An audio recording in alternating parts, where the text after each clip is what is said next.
it. We installed pop filters in our lungs, and then we're safe. We can smoke all the cigs we want. Yeah. Yo, that's a good cybernetic enhancement. Like air filters that you can slide into like your ribs. Dude, that's cyberpunk as fuck. All right. So with that being said, how do y'all feel about mass shootings? For or against? No, I'm kidding. It's a loaded question, and that's a pun, yes. All right, so today may be kind of a grim one. There's still a topic I've been wanting to cover, nonetheless, for a while, for a long time now. Not just because it's in regards to a game that I spent a whole lot of time with back in the day, but also because I actually have some pretty complicated feelings about the issue here myself, and the reactions to it. Our story being the infamous No Russian level featured in 2009's blockbuster smash hit Call of Duty Modern Warfare 2. An interactive sequence in which the player is tasked with carrying out a terrorist attack on a public airport as an undercover agent. The inclusion of this said sequence then led to quite a few discussions within the industry and out about what can and can't be shown in video games across the globe, as well as maybe what it means to be able to tackle whatever subject matter you feel is acceptable or shouldn't be shied away from in these modern times. Get it? Modern Warfare? I'm out. I'm Randall Beatrice, and I'm in the studio today, as always, with Austin Blakesley and Chris Anantuano. That's me. That's my new Wrong. catchphrase. Wrong Does series. anybody have that? Or? Come up with that? Yeah. That's sick, dude. Yeah, it's good. It's good. You are Italian, so you know. But this is What's that got to do with Yeah, I anything, don't know what dude? that means. Yeah, I came up with this this is hot purely button. out of the... All right, let's get rolling. How are you guys feeling today? First of all, I never ask at the beginning. I already made this joke. I feel like I could use an airport and a machine gun. Yeah, no, a little insensitive, but it's been a rough day. How about you, Austin? I'm doing all right. Well, little good guy over Yeah, here. we're all Doesn't wanna shoot up shaking anybody. it loose. I already stumbled over my words like 2 or 3 times, so we're just gonna leave it. At Hot Button, we're no strangers to covering controversies around here, obviously, No. and I feel like our personal Is views. that what the name means? Shit, dude. I didn't know that. But I feel like our personal views on censorship, quote unquote, are also probably already pretty widely recognized. Yeah. You may hear some video games as art talk today, though, which is always fun. But I just wanted to make a note here that in my research, I kind of discovered many, I would say, well-respected people on both sides of like how this playable level sort of made them feel. So maybe not as black and white around these parts today, but Nice. the other unfortunate thing, I guess I should point out, is that regardless of when this episode drops, its topic of mass murder will kind of sadly always be relevant. Yeah, at least in America. Yeah, so right now. But on a lighter note, depending on who you are, you know what else will always be relevant? Call of Duty. Yeah. Well, I guess maybe less so now. But it's, I mean, that game still does well. I assume. I think, right? How's Black Ops 4 doing? Yeah. It's doing all right. I heard, I know they, I think Is that the one and- where you drop the big mechs down, right? Like after a little couple kills? You're insulting me right now. But Call of Duty, a series hugely popular and influential, I should add, that we somehow have not really discussed much here yet on this podcast, which is kind of funny. With all that the just Fortnite hasn't talk, there's come- no room for Call of Duty, to be honest. Call of Duty controversy-free. Totally. As far as I'm aware. Never had a problem. Not once. Not once. The other interesting thing is that today we're only really going to be diving into a particular moment from one of the single-player campaigns, a feature apparently so well enjoyed by many that they cut it fully out of the franchise's last iteration. So, but I know we like the three of us have talked about the Call of Duty multiplayer before. But Austin, I've played it with you many times. But just to ask, how have you guys felt about the Call of Duty story modes kind of throughout the years? Absolutely loved them. Yeah? Okay. That was I was never good at Call of Duty cool. multiplayer. Okay. Except for World at War. I was really good at that one. But Same, yeah. None of the other ones. So Yeah. I would play all the campaigns. Like I literally bought every Call of Duty to That's play cool. the campaign. Yeah. I Like, did that's that it. for a little while too. Even up to Infinite Warfare, because I worked at GameStop. Yeah. I think maybe it was the one before that. but I still got it for Advanced. free. Yeah, So, the- Advanced, Or Black Ops 3 was the Black one I Ops think 3, yeah. before Infinite, right? That's the only one I didn't really like. The campaign. But of I that pretty much played all the campaigns. Even the bad ones, quote unquote, are still good. like I didn't Like Ghosts and Infinite. Modern and stuff Warfare like that. 3 sucks. Yeah. Yeah. But the campaign in that was still full of cool moments. Yeah. Like there was the one where you had the shootout on the steps of like Wall Street. Yeah. Oh yeah, That I was do really remember neat. that. That was neat. Ghosts was just awful, but the campaign was campaign still was good. pretty That had still the dog pretty in it. cool. Yeah, Yeah, And they- Infinite Warfare's multiplayer is garbage, but Yeah. that's actually one of my favorite campaigns. campaigns. That was a They're fun really campaign. cool Is that the set pay pieces. Like respects they, one? Press F to pay respects. I think that was that's it. no, that was Infinite advanced. That's the That's Kevin Advanced. Spacey Oh, yeah. one. Yeah. That's probably one of the worst ones. Yeah, that campaign isn't great. Yeah. I don't Yeah. think. Because War. this Press is F to molest a child. yeah. I guess they're looking back now at how. You know what's weird? I just had this thought. I bet Advanced Warfare will never get remastered because of Kevin Spacey's image. Like down I the bet road. it'll never get remastered it because was no one liked garbage. it. It was so bad a pedophile couldn't make it worse.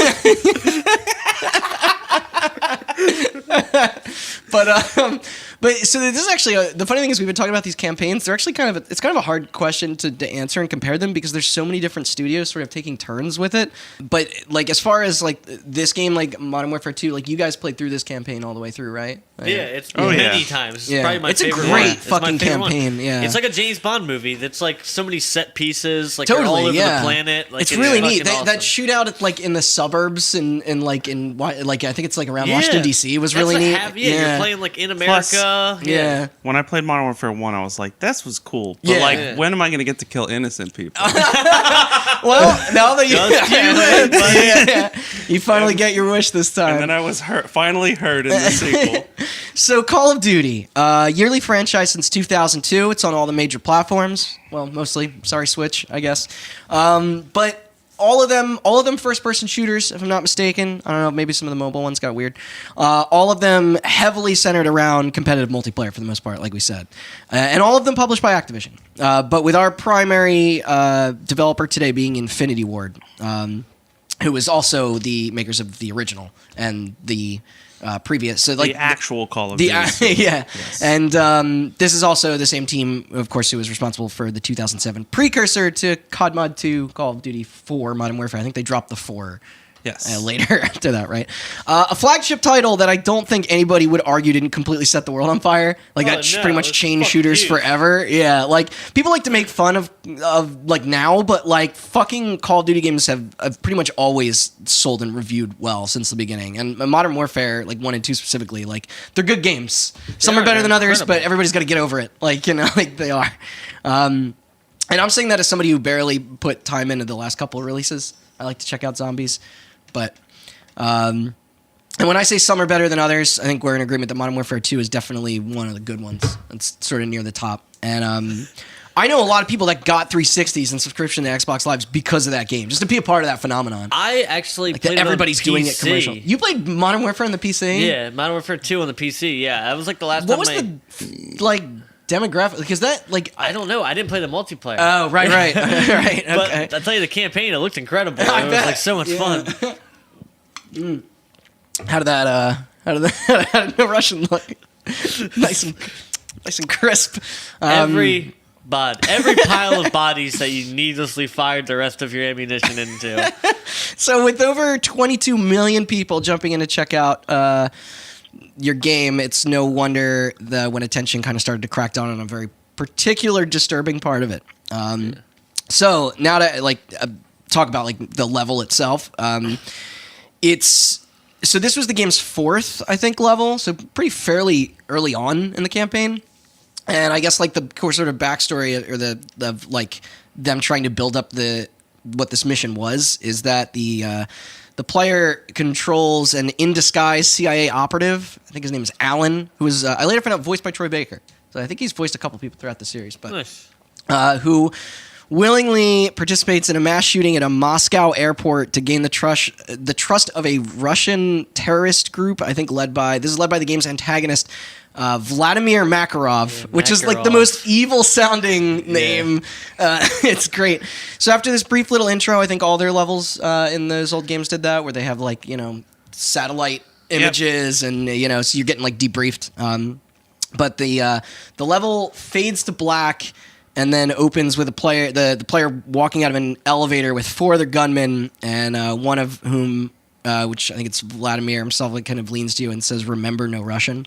Yeah. The aforementioned title of the level, in order to, I guess, mask their native country of origin here, and they kind of, at that point, it's kind of a like melodically paced. You just sort of slowly walk up to a security checkpoint and then just open fire on like this large group of civilians and like working staff just like going about their day. It's just it starts at the security checkpoint with all the people waiting in line. It's a couple seconds right into it. And there's like a bunch of guards with guns. Yeah. And you walk out of the elevator and then one person notices you and gasps, and then the guards turn around, take out their guns, and then that's when you're NPC. Yeah, so you were saying you just watched Yes. I know. Well, you were saying you were trying to play it. I was trying to play it, but my Modern Warfare 2 disc is like destroyed. I played it too much. I think I wore it down. But yeah, I know I've got mine somewhere. I thought about digging it up, but I did find a good like no commentary clip, and I'm gonna play just like like a couple seconds of it and then cut it off. But like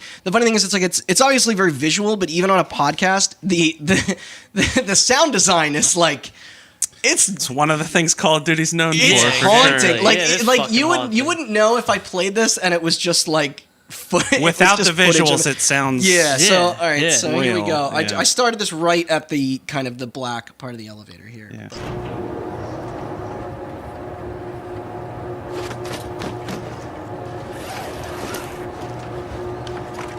Just even that sounds good.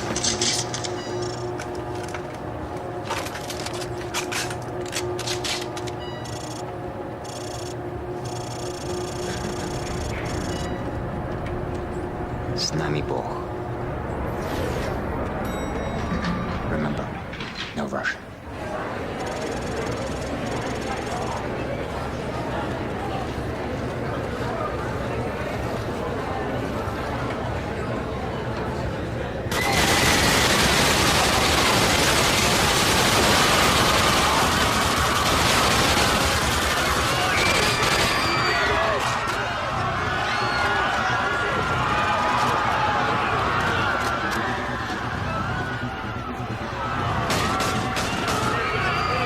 So it's dark. It's rough. It's real dark. Let me ask you this. So you both played this mission, obviously. Yeah, I shot the first time. We all okay. All right. Go ahead, How long did it take you to shoot? Oh, immediately. Really? Yeah, I mean, dude, I've been playing Grand Theft Auto my entire life. I did stand there for like a second or so. It's that even that like split second of hesitation is a pretty powerful like sort of. Maybe I didn't. I don't know. I feel like in my head I did. I just like. The funny thing is the game doesn't. I don't think it penalizes you for not taking part. So we'll actually get into that, which is really interesting. Not shoot at all until the end. You have to shoot when you're fighting like then there's law enforcement. Yeah, you eventually fight people who are shooting back. Yeah. And obviously, it's like I stopped that clip off, but like it's even like I cut it off early. But there's some really great, just sort of like moments of silence where you hear just nothing but people like crawling away and gasping, and then just glass breaking and stuff like that. Is great the best word? No, not use great. there? I just more than that the design. Like they did a really good job really capturing that horror really well. Yeah, I mean, like when, especially at the end of that scene, like when people when they finish clearing that group of people and they're just walking, like they're literally people like crawling and fucking. And they just walk up to, like, you can't.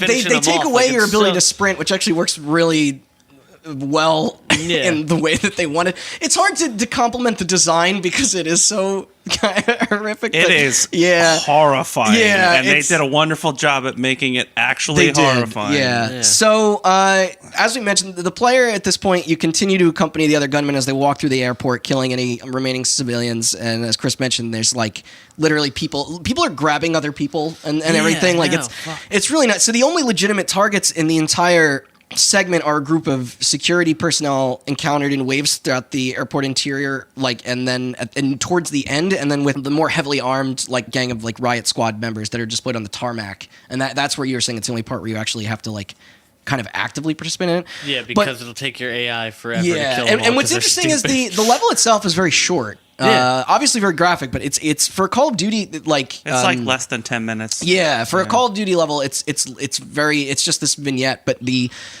from that clip you can already tell like pretty realistic screams are heard throughout. They also like increase the blood and stuff like that a little more than like kind of what those games usually have in their levels. But there's like very long streaking trails of red and stuff when people are rocking and innocent like it's people try and pull themselves away from gunfire, and there's people like trying to revive people they're with and stuff like that. It's rough, but despite all the chaos, as you mentioned, the player themselves is never technically forced to partake in the massacre and can instead just sort of walk around with their comrades, like letting them shoot everyone, just like without aid as like the events sort of unfold. But and what's interesting is I never actually tried this. Additionally, you can shoot the gunman and they can die, but you can't shoot obviously the leader. Yeah. And then if you try and shoot him, like they all turn around and shoot you back, and then, which leads to a mission failure. And I mean, I don't know. Maybe if you try and shoot them, that leads to a failure as well. But I think like I don't know. But that's just people trying to sort of break like what was intended here. But when played correctly, Alan will make his way through the airport to an exit where you engage. Spoilers. Sorry, spoilers here. It's only been 10 after years. this firefight with these armed soldiers, some of whom I think like come out with riot shields and stuff like that. Once you've defeated all those enemies, that's where the game's kind of like sudden twist sort of happens on everything. Basically, there's like a white van in the back of this one room, and as the other men are being picked up, and like while you're preparing to flee the airport, it's only revealed at that point that the leader Makarov already knows of your true identity of like who you are. He kills you with a single shot to the chest and then leaves your body for the local and government authorities to find in hope to use the undercover agent as a false flag, if you will. Once they discovered that horrific attack was actually perpetrated by an American, thus sparking this fictional war between the United States and Russia so that he himself can lead this nationalist invasion of the East Coast. A little bit of a mouthful there. I know it's kind of a stretch, but as far as like, is it? It's maybe not. Yeah, maybe this like the funny thing is like there were a lot of people who called this plot really unbelievable in 2009, and this game has aged weirdly well in some ways. Like it's a lot of it's still very blockbuster action movie and kind of ridiculous, but like I think stranger things have probably happened. But after this, only then is the player able to complete the level. Yeah. If we're gonna go to war with anybody, I thought it'd be Russia. It's a little bit of I don't want to get into politics. Yeah, that's fair. Well, we gambled on the wrong country, I guess, right? Because a lot of like, I don't know, Russians were the main enemies of a lot of video games and movies and proceeding like right after the Cold War. Pretty much every James Bond story. Yeah, because they were the bad guys in real life. True, but like it's just funny. Like it never got violent, and our culture would make it sound like we all wanted it to be. Yeah. Right. Well, I'm sure there was some violence, but not to the degree that we were all afraid of. Yeah. Luckily, but one of the things I really do find interesting here, is that apparently footage of this level did leak out before launch, and I kind of remember this too because there was a lot of there was a lot of anticipation behind this goddamn game. I was like downloading videos on the 360 to sneak any peek at it that I could, and there was this fan site called mapmodnews.com. Terrible name. And they were the first to sort of host this footage, I believe. YouTube coming shortly after. And guess who was first to grab it? CNN. Nice. Yeah. Good old they were really quick to capture that before it was gone. And see, up to this point, the only footage that people saw coming from the campaign of this game was you playing as U.S. Special Forces or British SAS against pretty faceless terrorist bad guguys. Yeah. So like when they were showing that stuff at like E3 and stuff like that, there was a hint of the airport level in those trailers, but without context, nobody really knew what anything was. Yeah. So when a news organization like that caught this, that was their first because the term murder simulator thrown around quite a lot in those sort of outlets, but if that's all you see of a game. They're like, this whole game, what do you shoot up in the level after this? An orphanage? Yeah. So this story exploded pretty much the press. And it also didn't help that the setup for the mission was... Remember, no goo goo gaga. And they walk into like a war flow, newborn babies. He's just throwing a Molotov. I don't know what's funnier, if I imagine the leader being a baby in disguise, or just Vladimir again, like just this Russian dude in a suit with armored up. But it also didn't help that the setup for the mission was eerily similar to the Mumbai attacks that occurred in India only 1 year prior. Attacks that left over 200 people dead.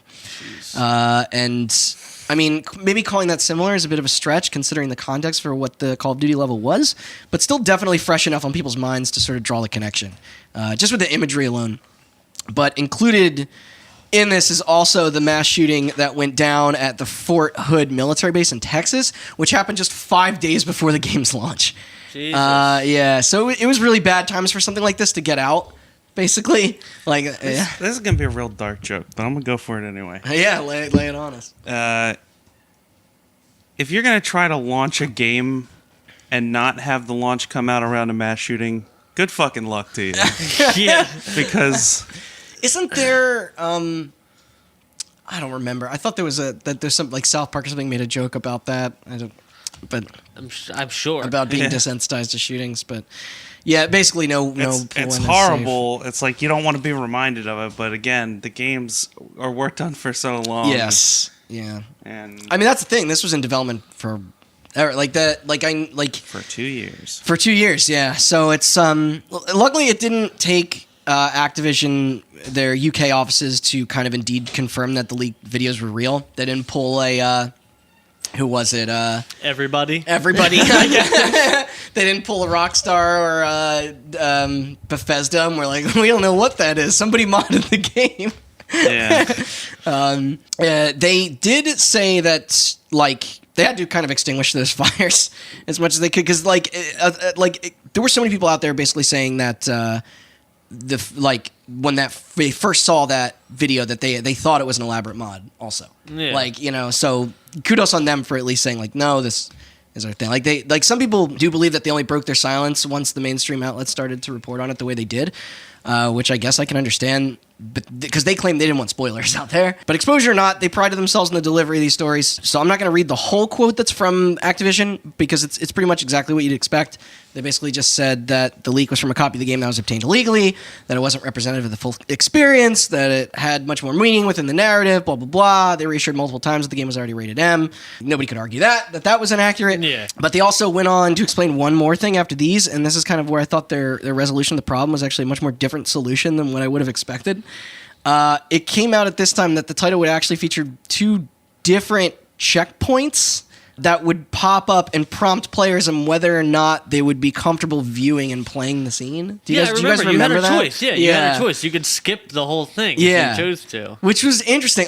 So these warnings, there were 2 of them, and the first one popped up upon the game's boot up, and it read, "Some players may find one of the missions disturbing or offensive. Would you like to have the option to skip this feature?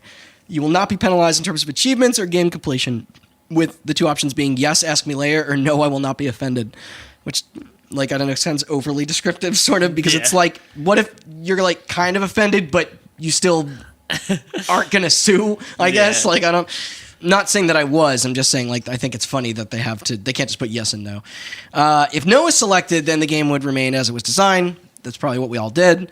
If yes was selected, then a second prompt would come up just prior to the airport level in question, stating once again, the following mission may be disturbing or offensive to some players. You may skip this mission any time in the pause menu, so you can stop mid-mission if you want. Yeah. Going on to say once more that there wouldn't be any punishment in doing so with their yes and no options. Both these checkpoints headline with really big, disturbing content notice in red letters above it. And you can't disable these at all. They are programmed to pop up in there. So, Interesting way to fix the issue, I felt. That's kind of about as responsible as you can be with it. Totally. And they kept those in those games for a while. They did it again in Modern Warfare 3 and some of the Black Ops games and stuff. I think it's interesting because it's a good idea to do that. But the fact that they're like, this may feature disturbing content. You're making it kind of tantalizing. The argument, well, that too. But it's also the argument's why include it at all. That's saying? very broad. Yeah. It is, right? Yeah. It's like technically you're killing American soldiers at the end of that game. Every Call of Duty campaign includes disturbing content. It does. So especially post World at War and even Modern Warfare 1. To not say what the disturbing content is, like you're letting people start. I see what you're saying. You're letting people start the mission saying, "Yeah, you can skip it at any time." But as the clip that you played, that's the opening of the mission. Yes, yeah. That's the most horrifying part. You're right. Yeah. So if somebody's really affected, they'll be like disturbing content. Yeah, I'm firing guns at people. Yeah, like, I'm fine with it. Nuclear weapon explodes in the first game. Yeah. How does that not work? They start that, and you're just like, and then they see that opening part. It's like you could skip it if you want, but if that affects you, you're already affected. Yeah. Like that was a different time. That was almost a decade ago. But like, I know what you mean, though, for sure. It's if you're gonna do a trigger warning, you got to tell what it is. Yeah. That you'd be shooting at innocent targets, I guess. And it's funny because it's like, I obviously, like, when I was describing kind of like, or trying to get people to sort of visualize what it is that like that we're talking about, it's like I'm not trying to like fetishize the idea of like the level in any way. I just think it was just it's one of the first times I remember being genuinely shocked by a video game, considering we've been playing violent games our whole lives. Yeah. And it's like it's funny because I was talking to Austin about this, and I think you a little bit too when I was like researching this. It feels like I feel more affected by it now than I did when I was 19. I guess back then I felt pretty unfazed. This game came out in 2009. Yeah. When I was in college. Yeah. And like I played it, and I was just like, sort of shrugging your shoulders. Yeah, I was just like, I'm killing more people in Call of Duty, and then like looking back after what our country has been through over the past like couple of years, watching it again, I was just like, holy shit! You did this. Yeah, it's crazy. Like, it was made. Exactly. Yeah. Like, I definitely feel like the product of the time. I had a hard fucking time rewatching it. It's rough. It's rough. Yeah. I don't know if I would have been able to replay through it now. It's had a working disc. And the context of it too, because it's like we all play Grand Theft Auto and stuff like that, but there's the level of, we've talked about before, but like the level of satire in those games, and also the fact that it's just like, Grand Theft Auto is extremely realistic looking, but it just doesn't hold that, like, you running around in the street blowing stuff up doesn't have the same feeling as this does. Like, this is very... I guess you ain't playing GTA right.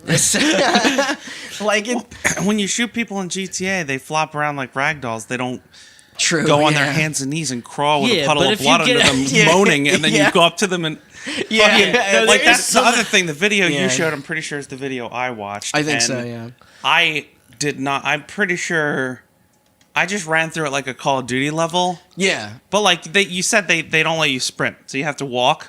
But I just walked face first, and then that guy... He's looking... Yeah, I noticed that too. Shoots every person that's crawling and begging for help. And I'm like, no, don't. Why? Yeah, I was like, I don't even think I did that. I think I was just like... Yeah, when I was playing that game, I think I was just kind of looking forward. And then the extra, the twisting the knife thing is at the end, by the way, where it's like the whole point of that mission was that he didn't want to like break cover. So it's like it's you see a lot. I mean, what is it? It's the whole like philosophy behind things like Watchmen, right? It's just like how many people do you sacrifice thousands to save millions, kind of thing. Yeah. Which so it it's says in the debrief at the beginning. It does, yeah. It's like this is going to cost. This is going to cost a little to save a lot. I think is the verbiage they use. But he'll never know. The player, like it's like that's almost the thing that horrifies me as much as the actual shooting is like the idea that like imagine if your life ends at the point where you do the most awful thing possible without any redemption. Like it's really dark. It is really fucking dark. But let's talk a little bit about the development of the actual level itself. It was cited that during a brainstorming session that the team at Infinity Ward were actively discussing and researching how terrorist groups operate in the modern era of 2009, and sought to create an unimaginable but plausible scenario that players would feel uncomfortable with. So I guess mission accomplished on that side. Yeah. The game's lead writer, Jesse Stern, noted that despite the grim subject matter, there are people who instinctively want to know what it's like to experience these kinds of attacks. And he cited he referenced things like documentaries like Bowling for Columbine kind of as evidence that people really want to know about dark stuff, which obviously like it's the same reason you see obsession over things like serial killers and cults and why that horror culture exists. It's like you want to try and understand, you want to try and learn. So according to Stern, which I like this quote here, he wrote, "These are human beings who perpetuate these attacks, so you don't really want to turn a blind eye to it. You want to take it apart and figure out how it happened and what, if anything, can be done to prevent it. Ultimately, our intention was to put you as close as possible to the atrocity." And I gotta say, as somebody with similar interests, I kind of completely agree with him on this philosophy. Oh yeah. Like there's a delicate way to do it, and there's obviously other ways that are a little more like there are bad ways to do that too. I think like we talk about it a lot, but there's tons of culture out there that romanticize the wrong thing. That's why it's like I talk about it a lot of time, but like violence is a tool in storytelling. Like it's just like, and there is a right way to use it to show consequence to get emotion, and there is a wrong way to use it. Oh yeah. And also it's sometimes it all depends on how your audience can interpret it, because we talk about a lot of films out there that are genuinely really good that the fan bases for them are awful because they miss the entire point. You know what I mean? Like it's like there are like you had a lot of like, not to reference things specifically, and like but like even like movies like American Psycho and Fight Club have kind of dangerous fan bases, despite the fact that like the point of those stories were not like like it was not to glorify that at all. like I don't like this movie, but like you saw a lot of copycat killers after like the movie Natural Born Killers came out. Where like, or not copycat killers, but like people who wanted to go reenact that. There are tons of people who would watch a movie like Falling Down Now and not understand it. So it's like, I guess they have respect for their Call of Duty audience, sort of. So I don't see how people deal with it. That's my problem with No Russian, is that like it's a little blatant. I think it's kind of brilliant. Yeah. In that it given to the right audience, and. Like we said, I don't think it feels like it should be in a different game. I don't think I was the right audience at the time. No, I don't think I was either. Because people play that. There's you get 3 people who play that. They play that and they're like, I don't want to do this. This is awful. Yeah. Which is how I felt watching it now. Then you get people who are just like, yeah, it's another Call of Duty level. I'll do what the game tells me to. And then you have people who are like, fuck yeah, dude, let's do this. That's literally, you just summed up the whole message behind Hotline Miami. Yes. Like, it's so good. Exactly. Yeah. And so do you like hurting people? The problem is that I don't think, like you said, it's in the wrong game, because I don't think Infinity Ward, love them. Not very delicate. Well, they're not the best at storytelling. The worst example was that segment you showed me in Modern Warfare 3 when that came out with the little girl. Do you remember that? Yeah. Okay, there's a segment in Modern Warfare 3 where you play a tourist who's you're filming a home video in Paris. Oh, yeah. And it's like... It's the same. It's like trying to capture bombing, that. Right? Yeah, it's like you're like following this little girl who's just like acting the way no child does. Yeah. Like it's so like sweet and like precious, and she's just running around being like, "Look, Daddy, it's the Eiffel Tower," and then just like explodes. And it is like done nothing more than to shock you, to be like, "Hey, our stories have meaning." Yeah. Like it's not. Well, even the No Rust thing, to be honest, is kind of dumb. I mean, okay, so he shoots the guy at the end of it, which means he knew it the entire time. So the idea was to plant an American there to like kind of like drum up controversy. But why was the American even there in the first place? Because he was trying to gain his trust so he could join his crew. Not only, but if he's trying to, the dude's a nuclear armed extremist. Why does he need to shoot up an airport? That wasn't the first thing they thought. It's like it was just an unnecessary. Not only event, that, but I do period. think it's funny. At the end, kind of a plot hole. They shoot you as you're getting into the van, and then a bunch of police swarm you while you're dying, and it's like, wouldn't you know that that death came from within that group of people? Like ballistics and crime, like people who investigate that stuff. Though it's like the same thing when a fire happens. Yeah. It's like, you know that they're gonna rummage through the shit to find out what caused the fire. Maybe we might be putting too much of a magnifying glass on Call of Duty. All right, so maybe I am, but no, I just think it's a little bit plot holy. Like it's supposed to be about military intelligence and all this shit. Like there'd be no. That's reason. Where a lot of the negative feedback from that level came from. the idea of forcing your audience to experience the other side. Yeah. Well, right? No, I still like the mission itself. It's a great idea in that you're trying to make the audience uncomfortable. But the Call of Duty audience is not the kind of audience that's uncomfortable by that kind of thing. Yeah. That is supposed to be in a much more well thought out game, because the Call of Duty audience is like murder simulator thing aside. There's a reason why they cut the campaign out of its most recent edition. Like I'm sure a lot of people played that and were just like, yeah, take that, you Russians, or whatever. The Modern Warfare levels are going for realism. They're not like weird like the Black Ops one. Like Black Ops campaigns have a lot of alternate history and like almost supernatural like stuff. And the other thing is that like it's not, it's done for shock value, I think. Yeah, we're talking about the fuck your mom people here. Yeah, not, Yeah, like it's. Another game could have handled that a lot better. And another game did, and I'm going to get to that later. Yeah. And I think you know what game I'm going to bring up. That's auto. It's when I hopped out of the ambulance wearing my leopard print suit and then stabbed that guy and hurt his wife in the park for no reason and then ran away. I have a clip from that on my phone. You want me to play that real quick? All right, so like most games of this scale, there are like tons of programmers and various artists involved. Loads of people like having their hand in it, each with their own personal vision of how they wanted that scene built. However, no one was apparently more associated with the No Russian scene more than Muhammad Alavi, I think I'm pronouncing that correctly. And this is even more so than that writer, Jesse, I mentioned. And Alavi was a long-time level designer at Infinity Ward, most famous for fronting the All Gillied Up mission from the first Modern Warfare, which is arguably one of the best video game missions of all time. Exactly, yeah. And he later went on to co-found Respawn Entertainment. No shit. And I believe he was also in charge of Titanfall 2's entire single-player campaign, which in my opinion has some of the best level design, specifically of any shooter I've ever played. It's phenomenal. Spoilers. It's phenomenal. That time travel shit is like so cool. I forget what that. It's cause and effects. Is that? If you're listening to forget this, press F to play with specs. We won't spoil any further. Play Titanfall 2's campaign. So fucking dynamite. Is phenomenal. Yeah. And brilliantly paced. It's like As a matter 6 of fact, hours. Delete Call of Duty right now. Download Titanfall. So basically, this dude knows what he's doing. Like for the because and he did everything on this level, from programming the artificial intelligence to directing the motion capture used for all the character animations. He claimed that he never intended at all for the mission to attract as much controversy as it did, nor for it to be seen as a political statement. Really? Heavy eye roll. I know. Fuck off. This is what you. I mean, I'm sure he has PR people, but behind him, but. Instead, I just thought it was a fun romp through an airport. What are you guys complaining about? So what did you mean if you didn't mean it like that?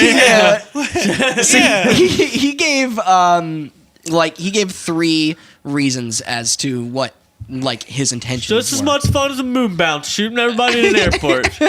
He said he wanted to develop it as a way to progress the game's narrative. He wanted to fulfill these 3 I know other ways to do that. Considering, you could have done a news story of just footage of that level. Yeah. He wanted to explain A, why Russia would attack the United States, B, have the player get to know exactly what kind of character Makarov was, and C, do it in a memorable and engaging way. Call of Duty's not the kind of game I know. where you have to show how evil the evil. Oh, our guy's name's Vladimir Makarov. Yeah, got it. I need to shoot that guy. Got him. Scar on the face. Bad guy. I think he did have scars on his face. It was 100% I'm pretty sure he did. Now, despite being asked, Alavi did not interview victims of real terrorist attacks when approached about it, but instead drew inspiration from news articles and films. So they apparently spent a lot of time on the level's development to try and get it just right, with the most attention obviously being on the actual massacre portion. Apparently in the first iteration of No Russian, the massacre ended once the player killed that first group of civilians outside the elevator, and then transitioned into a firefight. And he said that he felt that having an emotional scene abruptly shift right into a shootout was quote-unquote gimmicky, and altered the level to have the massacre continue much, much longer. Good thing the level wasn't gimmicky, huh? And this is I lost it when I read this. He also did not want it to feel too traumatic for the player, and get this. Removed scenes with children and families hugging each other. Christ. Which I don't think would have ever gotten by. Like, yeah, no. Look, I'm not trying to say if there weren't kids in Grand Theft Auto, I wouldn't run them over with a monster truck. But it's good that there aren't kids in those video games. Probably so. Anybody ever play the Prey 2006 one? It's the only game I ever saw kill kids. Nice, that's wild. Mm-hmm. Yeah. So if that's what you're looking for, audience. Well, nobody's ever heard of that game, I guess. So. No, I guess not. From the fine makers of The Quiet Man. Yeah, and co-makers of Duke Nukem Forever. Oh, really? Yeah. Oh, God. Yeah, we'll let that sit. All right, so talent director Keith Aram, he did What's worse, an Airport Massacre or Duke Nukem Forever? Oh, you don't have to tough call. So they had a casting director, and I find this really interesting. So like when you play these shooters, they have a lot of like random people doing VO for just bot dialogue, like just who's voicing like pretty much everybody out there. Yeah, I assume there's one angry German guy or Russian guy who just does all that. But no, he was saying that due to the levels of emotionally charged set piece and intensity, that some of the actors involved during their VO sessions like broke down in tears, like reciting their lines. Maybe don't do it. Like, yeah, that should have been a sign. So what's funny is we talked about it a little bit, but Modern Warfare 1's campaign had some pretty shockingly heavy moments as well. They had the nuke that you mentioned, where you literally crawl around and slowly die. Like, that's the level. Yeah. And then I think that was an ending to a level. And then they had do you remember the execution scene? People don't talk about that a lot. Yeah. Where you play as the victim. It's the first scene of the game, right? Is that the first scene of the game? I think it's no, because the first one's the boat. Yeah, okay. I think it's right after the intro, like right after the title card. You do the boat and the training camp, and then they're like, now it's the campaign, and that's I think the first one they do. Yeah, because the credits is showing up there. Yes, and that's why I was saying like they're not above being shocky or gimmick. Like this isn't a new thing in this game, but they wanted to continue in that path and getting those emotions. There's a line between forcing your character to experience it and forcing your character to participate in it. You're right. That's true. And like you were saying, in this otherwise pretty gung-ho FPS series, Call of Duty also has its fair share of pretty stupid moments. Like there's a lot of just Doesn't Modern Warfare 1 end with you like throwing a knife at a guy? That's something? 2 actually. That's Commander Shepard. Spoilers again. Slow. That's a good. That's a good ending scene, though. He went on to reiterate in later interviews that why in the context of the game Russia would invade the United States the way they did, and he basically went on to this maybe seems a little redundant, but he just wanted to say that he wanted you to have a connection with that game's antagonist. He didn't want it to be contrived. But the funny thing is like. Infinity Ward and Activision super supportive of this whole thing. And I don't know maybe what the reasons were. Things bad publicity, blah blah blah. Money. That was the reason. But no pushback from them at any point during development. But here's where I'm going to get into the testing of the game. If you tell the Call of Duty good. audience that CNN is offended by one of the missions in the game, do you think they're going to be like, maybe I shouldn't check it out? Do you think they're going to run it out and buy it even faster? Hold on. I'll stop fucking your mom for 1 second. You're telling me CNN that says this is inappropriate. Oh, and Fox News as well. They weren't happy. Yeah. They're never happy. But there were a bunch of people in. Maybe if we gave all the civilian AIs guns, there wouldn't have been any mission at all. No, they put walkie-talkies in their hand.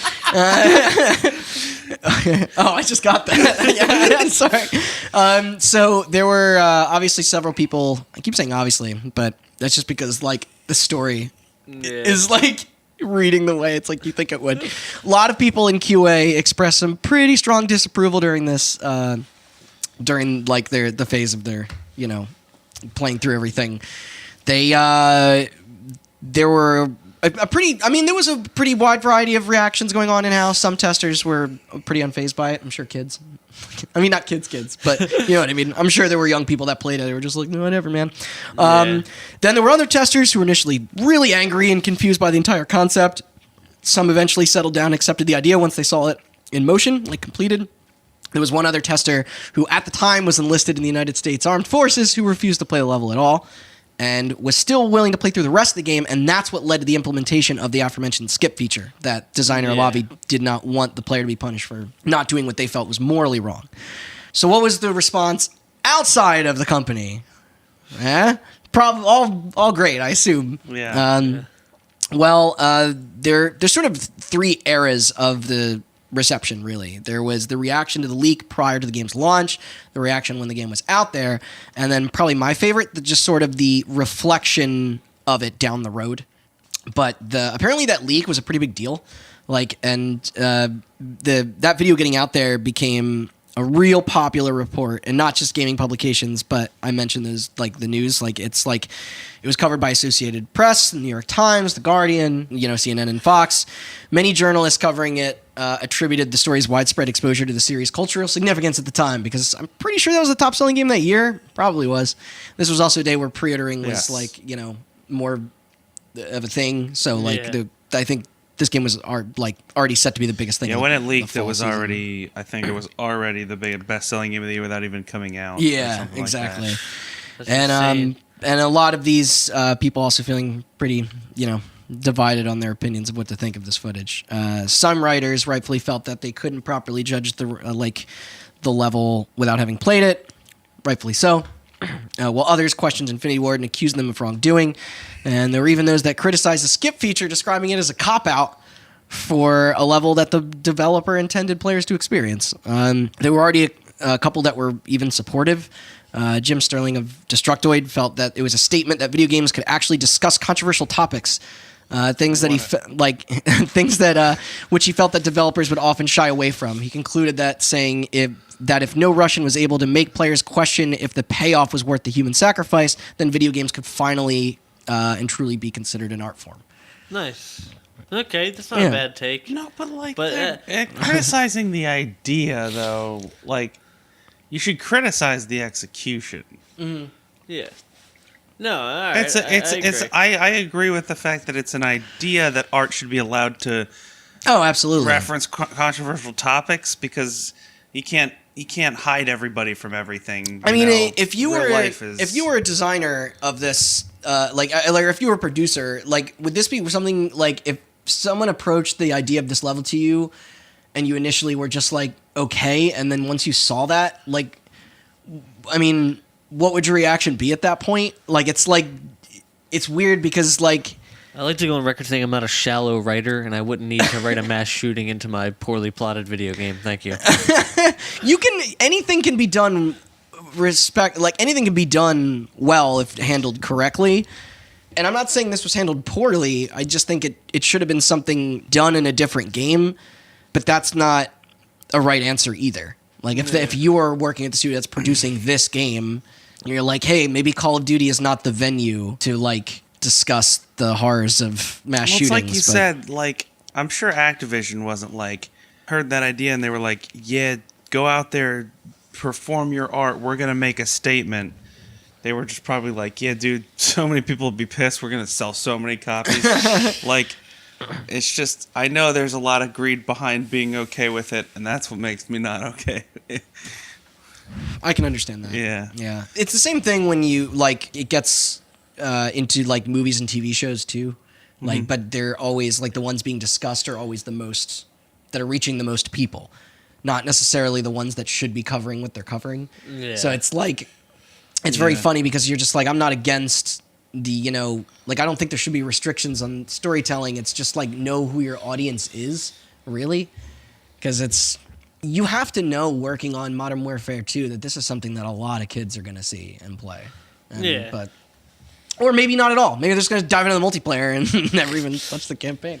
Mm-hmm. But with that being said, let's skip a little bit ahead to the game's release. And as far as press copies go anyway. But critical acclaim, game selling like hotcakes. It's getting solid reviews, 94 Metacritic. Game selling like machine gun bullets. selling like AK-47s.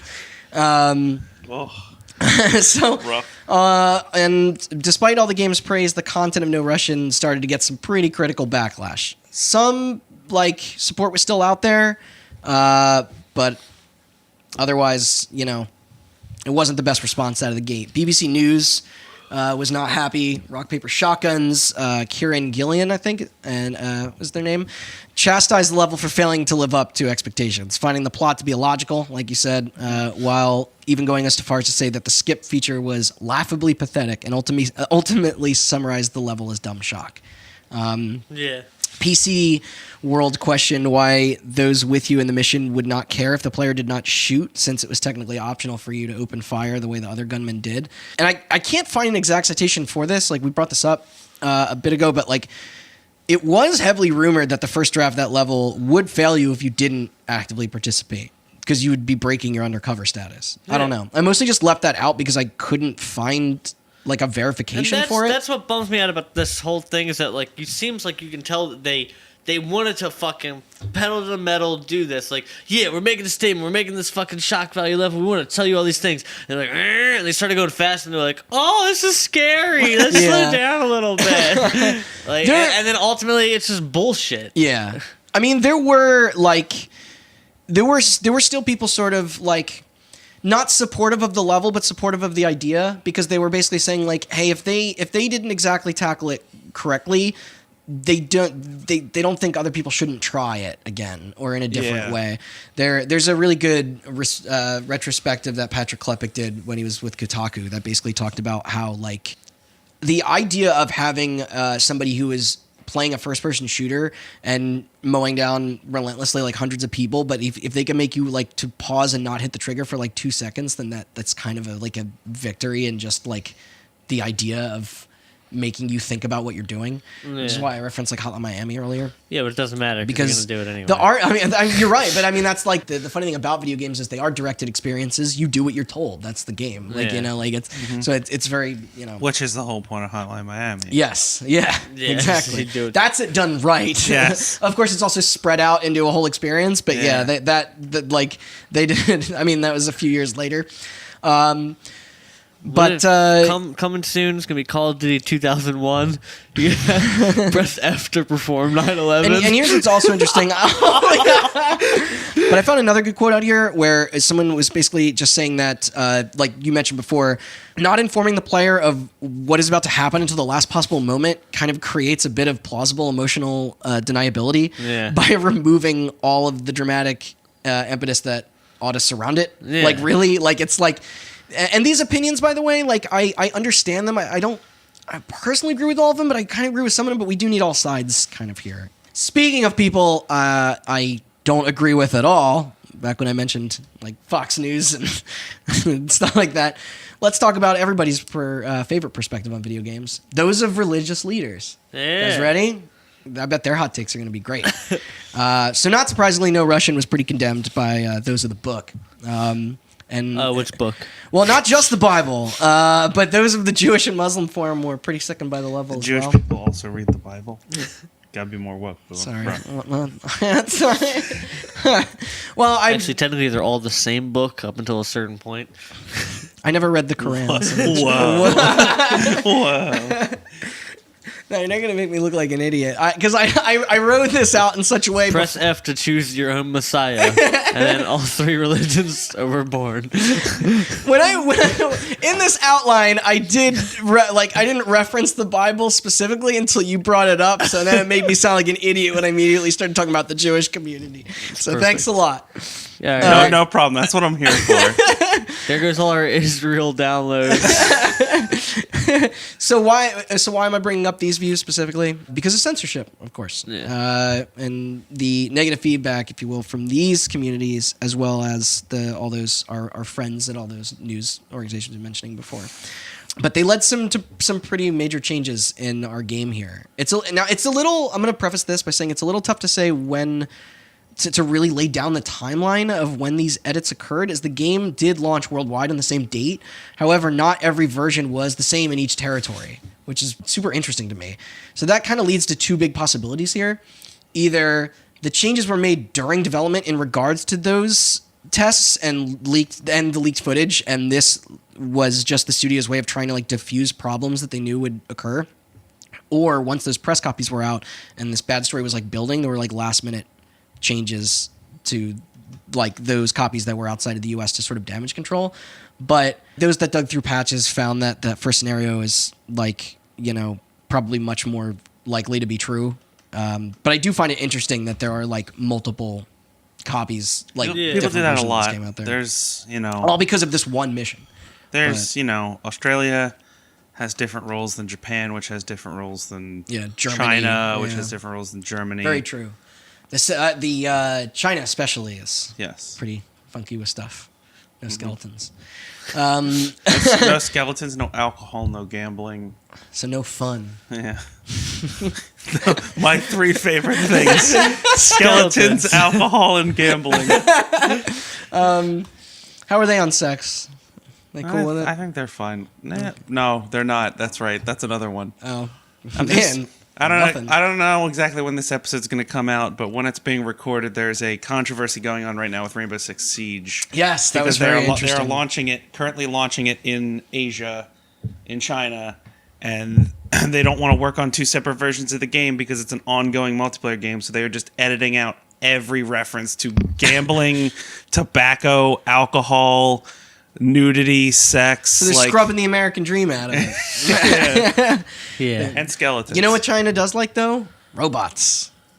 That's at least what zombies become in most of these games. They don't like robots. They just really hate zombies. They just tolerate robots. Yeah, they really hate zombies. They really hate zombies. Yeah, they don't like robots either. So what's the deal with these censored international versions? Well, for starters, the level was completely removed from all Russian and Western European versions of the game. What? A decision that Activision apparently made independently, since that country does not actually have a formal rating system for interactive media, which I thought was interesting. No video game ESRB over there. The whole point of the mission is to explain why Russia would attack America. Yeah. So you're going to take out why Russia would attack America in the copy of the game for Russia. That's the problem. Meanwhile, that does create a weirder thing, doesn't it? Meanwhile, their own KGB agent turned supreme leader, whose name is also shared with the villain of this video game. But that was the thing. Like, when I read that, I was like, oh, I guess that makes sense. And I was like, that game is nonsense without that level. Because, like, the DC attack is, like, right after, I think. I don't remember. But now in Japanese and German versions of the game, the level was kept in, but instead changed so that the player would fail the mission instantly if they shot at any of the pedestrians in the airport, if they shot anyone. So it kind of loses some of its weight there, but all right, the plot still serves its purpose. The Japanese one, by the way, was also pretty chastised by players because they changed Makarov's opening line from "Remember, no Russian" to "Kill them, they are Russians." Which... Way worse. Way worse. And also, the level is still called No Russian, which is... Well, also, we were talking about this but it totally defeats the point. The purpose of the thing. Like, he's telling, don't speak any Russian so that they think we're not Russians. And then they're like, kill the Russians. In Australia, the game was rated MA-15 with the level intact in its entirety, but then contested by politicians who felt that the mission deserved an appeal to the rating to have the Australian Classification Board ban the game from the country entirely. Jeez, they do that a lot. They do. However, the board luckily never responded. Is it Australia? Yeah. It's because the last time there was a mass shooting, they just took everyone's guns away. And That's now true. there aren't any. Yeah. Problem solved. For a country founded by criminals, they're pretty against violence. Burn Australia, I guess. Well, no, kudos to Australia. Yeah, that was they did it right. They're not the best. They're also super racist. So that's not too much slack. Well, yeah, they are. They're very racist. Another a lot of people are, though. Yeah, another country where banning and level removing were discussed was the United Kingdom. Although the British Board of Film Classification just decided to re-rate the game uncensored as an 18+, so like opposed to its original 15 that every Call of Duty in the territory was rated prior. So English speakers here made out all right. They made out to be as violent as they wanted to be. So surprise, surprise. So we're gonna get a little bit towards the end. This is a bit of the legacy here. Flash forward a couple of years, dust has settled a bit, players are fragging away, I guess. Remember when people used to say that? Remember? Fragging? Yeah. Yeah. I don't know why you had to remind me of it, but yeah, that happens. I know. I thought about that the other day, and I was like, no one says fragging. You said it like you, like... Like, you still say it, and it makes me kind of hate you a little bit, if I'm being honest. But I rounded up some interesting perspectives here that I wanted to share as we're getting to our closer. There's a good article on GameSpot by Laura Parker, who she explained how, whether we like it or not, No Russian was actually a watershed moment for the video game industry. She said that she felt that the level raised the question of whether or not it was acceptable to discuss human suffering in video games, and the dialogue around the level is more important than the level, especially in an era when this was before video games were protected under that First Amendment, something we still want to do an episode on. Yeah. And if their status as entertainment products prevented them from doing so. She also commented that if more developers were willing to take risks and include controversial material, then video games would finally truly receive their cultural recognition. The game's mixture of horror and war even led to the inspiration of future games like the series' own Black Ops series, as well as Spec Ops: The Line. That's how you do it right. That is how you do it right. Writer of Spec Ops: The Line, Matt Williams, claimed that that he wanted to very much avoid the response that No Russian got in his writing. Now, what's up with that? I'm not familiar. Okay, so spoiler territory. I'll go over this a little bit. So, Spec Ops: The Line, you invade a Afghanistan-like desert country. No, it's Dubai. It's Dubai. Yeah, it takes place in Dubai. Yeah, and so you're special operations, hence the name. You go into the country, and they're like, there's these soldiers that you got to take out, and then you're under the assumption that you're doing good, and there's one specific part of the game where you fire white phosphorus at a group of soldiers. Yeah.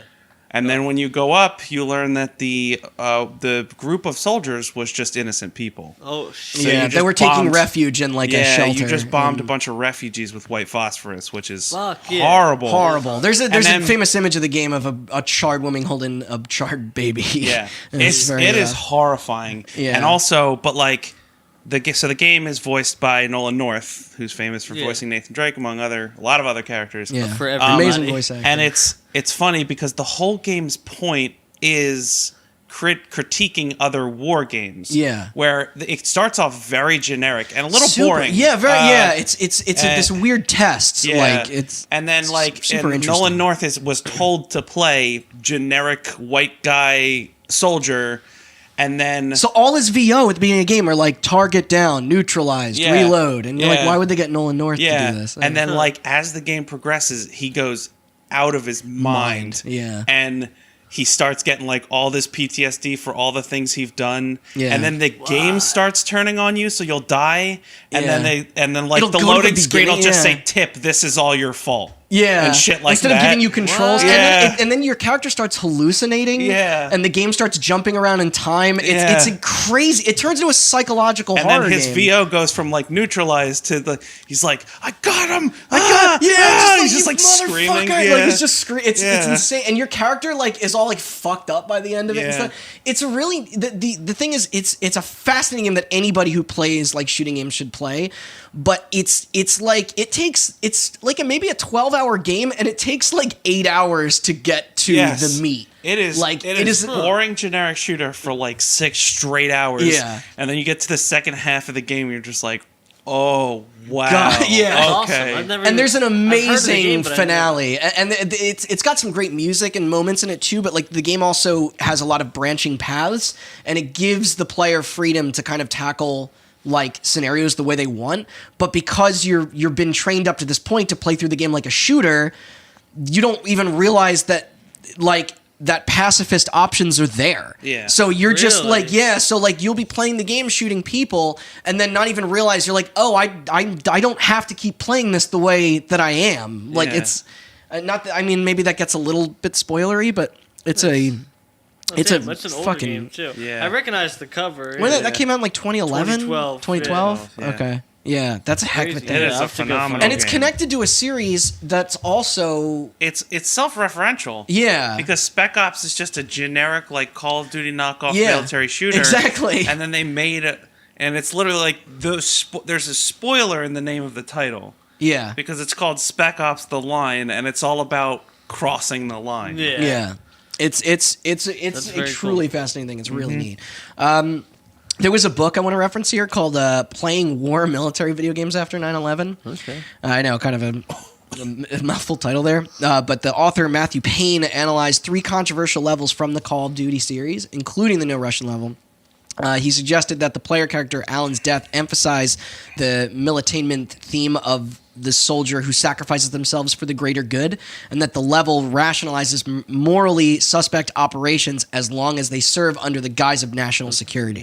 So it's super interesting. He also commented that while No Russian could be seen as a realistic depiction of war when compared to contemporary representations, that it could only be viewed in the context of that story, and thus removes any potential of having the player re-examine the precepts of modern compared warfare. to anything else. Exactly. Yeah. Which, again, Spec Ops does a much better job. Yes, it absolutely does. Mm-hmm. Now, following the November 15th Paris attacks, Robert Rath of Zam.com, which was like a popular game forum and wiki site for a while, he replayed No Russian for the first time since its release and examined how the level mirrored actual real-life terrorist attacks.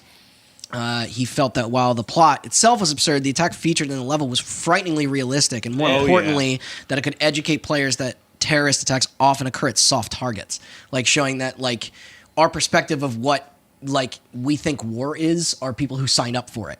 When Well, I mean, at least our side. But yeah, some different views from kind of all over there. So this is where I'm going to get a little bit into heavy stuff very quickly. Good. The heavy stuff. I know. I don't know why. I even wrote that in here, but like I think I've said that phrase like 3 or 4 times because it just keeps getting. I'm just painting myself smaller into the corner. But while we here at Hot Button, I think not to speak for everybody, but I think we believe that there's no correlation between video games and real life violence. I would be remiss if I didn't bring up the levels connected to some actual premeditated attacks. Yeah. And this is maybe less so about the game itself and more things that I just thought were like tidbits of like just sort of interesting. Like when I read this, I was like, I did not know these, but following the 2011 Domo Devoto, I think International Airport. It was. I remember that. Yeah, and there was a bomb. It was a bombing that claimed 37 lives. And the Russian television network RT that broadcasted a report, they juxtaposed their security camera footage of the attack with gameplay from No Russian. I haven't seen this, but that's a pretty fucking disgusting and cheap move, if you ask me. Like I guess it there isn't really anything that Activision or Infinity Ward can legally do, but I don't know what they were thinking. I get I understand I don't know that's a weird thing. I thought. Don't try to understand the rush. The reporter then stated that the level was reminiscent of the bombing and quoted U.S. Fox News analyst Walid Fairs as saying terrorists could be using video games as training tools. Then I got I got 2 other ones here. And this one, in 2013, a student who I won't say his name because fuck him, from Albany, Oregon, was detained by police for plotting to attack his high school with explosives and firearms. So good on them for catching him. Authorities found notebooks that detailed how the student was planning to use napalm grenades and have the theme song from No Russian play in the background. Which is super weird, but all right, I guess. I guess when you're not listening to Disturbed or whatever anymore, that's your soundtrack. It's an unfair representation of people who listen to Sorry. Disturbed. We're sorry. We want your downloads. There are... I like Disturbed. I don't. I was gonna say you're lying. There like some people who have committed mass shootings will wear headphones of music and stuff like that to not break their concentration or hear the consequence of any. Well. Sorry, that was unfair. That was very political. Yeah, Jesus. Either way, I don't even remember if No Russian had music at all. I didn't think it did. Anyway, I saved the most heinous and tragic link for last here. Curious if you guys heard of this. Have you guys heard of right-wing extremist Anders Behring Breivik? Nope. Okay, so he is the perpetrator of the 2011 Norway attacks. Those I've heard of. Yeah, for those not familiar, it is the deadliest mass shooting carried out by a single individual in the world, as well as the worst in Norway's history since World War II. Jesus. Yeah, where 77 people were killed, and most of them children at a summer camp. Jeez. Yeah, and he stated in his manifesto that he used this video game specifically to train for the murders, saying that it helped him hone his shooting skills while using an in-game holographic sight. That was similar to the one that he used in real life during the attack. He also apparently claimed in the same report that or journals that he was a very heavy World of Warcraft player, and he used it as a cover for his extended periods of isolation. So really, who's to say there was anything to any of this? But regardless, many places in Norway removed the game from the shelf as a result. So. Wow, World of Warcraft is an excuse for extended periods of isolation. We must have terrorists all over the world. So I hate to end it on such a dour note there, but I really do think that's our full story. I mean, I was going to ask, what you guys thought. I mean, we kind of already gave our sort of opinions. It's interesting. I was talking to, I think Jason, our audio engineer, last night about Red Dead. And there's been a little bit of again, just came out when this is being recorded. Right. Don't know when this is released, but there's been a little bit of a controversy because Red Dead has a lot of moments in it that fit in the late 1800s, but maybe not now. There's a lot of feminists protesting to get the right to vote. Yes, I've seen that. There's a KKK rally that you can stumble upon, yes. Yeah. And people are making those situations as hard as they possibly can, or as awful as they possibly can, and posting it on YouTube, and YouTube's been banning them. So there was one guy who, a men's rights activist guy, went up to one of the feminists protesting in the game and beat her up. What? And he posted a video of it on YouTube, and YouTube banned him. Nice. And then I saw another video of a guy who was like, all he was doing was testing the limits of the interactions in the game. Sure. He tied up a black guy and brought him to the KKK rally to see if Rockstar programmed any additional interaction for somebody to do that. And they've programmed a lot of weird... But luckily, Rockstar did not think somebody would stoop that low, I guess. So also, nothing happened. They wouldn't have done something like that anyway. Yeah. I don't think, so. Yeah. But... Yeah, they handle a lot of that subject matter in that game really that guy well. got in a bit of trouble. Red Dead handles it really well, but I'm just saying, I know what you mean. Yeah, it makes me... rewatching this mission and knowing we were doing this episode, it made me think a lot about, in the YouTube Let's Play culture, if No Russian had come out now. Oh my god, I didn't even think about that. Or, the Twitch days, Yeah. Ooh, that's a weird thing to think about. It's a very interesting... little side note. I'm trying to think the last time, before we, do our plugs here, what's the last time a major release has tried to tackle something like this? Ooh. Because usually those visions are sort of reserved for it depends. People make whole game, this War of Mine is about... Yeah. It's pretty dark. And their expansion is literally called This War of Mine, The Little Ones, where they're just why not? Fuck it. Why not add children that can starve to death to it, too? Yeah. And it's I'm not saying that game's stupid. That game handles it very well. Right, yeah. Papers, Please would be another one. Papers, Please is fantastic. Papers, Please has the spoilers for Papers, Please. If you haven't played it, go play it. Mm-hmm. But Papers, Please has the, you're a worker at it's a border control office in, a fake Russian country. And one day, if you let a guy through, he will just bomb... Yeah. The fucking thing. Yeah. And it's very affecting and very hard to watch. But it's I think those, that game respects its audience because they know the people that are there to play it will understand the weight of the story they're trying to tell. Absolutely. They're trying to tell, as opposed to a Call of Duty game. That's why it's remember when GTA 5 tried to handle torture and it's just it's awful. It's just I know. And I love GTA 5. We talked about, but it's just that is it's gratuitous violence. It's so strange that's in that game. Yeah. And there's that whole conversation afterwards where they're trying to justify their message, and you're just 99% of the people playing this game could not care about what your company thinks about torture. Well, you know what's an interesting thing to think about though? I was thinking about Watch Dogs 2. And you can do what you want. It's. Watch Dogs 2 was going for a very GTA 5 vibe. They had a lot to say about the tech bubble in San Francisco all that stuff. There was a Scarelli figure. And you're just let's take down these fucking government assholes. Yeah. And then you're just massacring tons of people. That was such a bummer. Yeah. And it's that whole Luna narrative dissonance thing where that is the game... is trying to make a statement, but they're still letting you play it like a video game. Right. Where it's at least... If that was it's funny because, if that was a more directed experience, then they would get their message across better, but I don't think the game would be as well liked. Which is the whole thing. Gamers want freedom. They want to be able to play through everything the way you play through an Elder Scrolls game. But it's like then your message gets lost because you can't give people those freedoms because you can't say, man, Facebook's doing some awful shit and then go blow up a bunch of random people with dynamite. Yeah, you can't. like it's imagine if Uncharted games were what the cutscenes implied that they are. And you think No Russian would have been the same if you only had ninja stars? What? I like how that's the first thing you said in like 2 minutes, and I think that's a good thing to end on.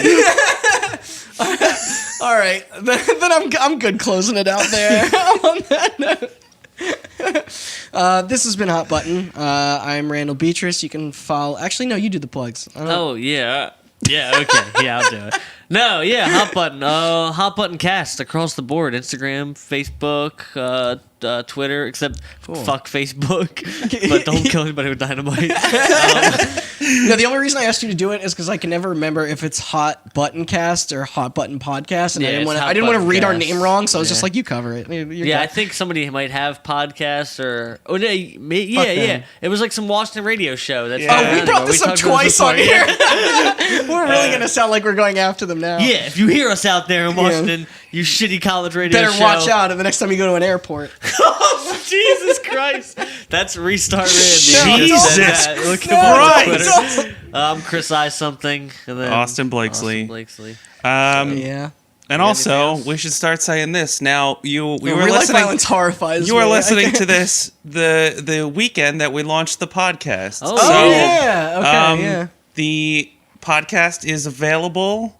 Should Across be available across the board. By the time this comes out, it'll be available across the Stitcher, board. iTunes, Yeah. Spotify, Google Play, MySpace. and we have our own website. We have so You go check it out. Well, I mean, you're already listening to it, so maybe that isn't. Well, we have to choose our words carefully here. Apparently. Yeah, if you're planning on shooting up an airport, a great thing follow to us on Facebook. Fuck you, shit. Facebook. Oh shit! They said not to say that. I misused the branding. What are you gonna do? Kill me? I'm gonna go run. If you're shooting up an airport, Hot Button's a great thing to throw in your headphones. Oh, God, no, stop. That's why I put it We have to end this. That's why I put it at the end. No, leave it in. We can cut that out.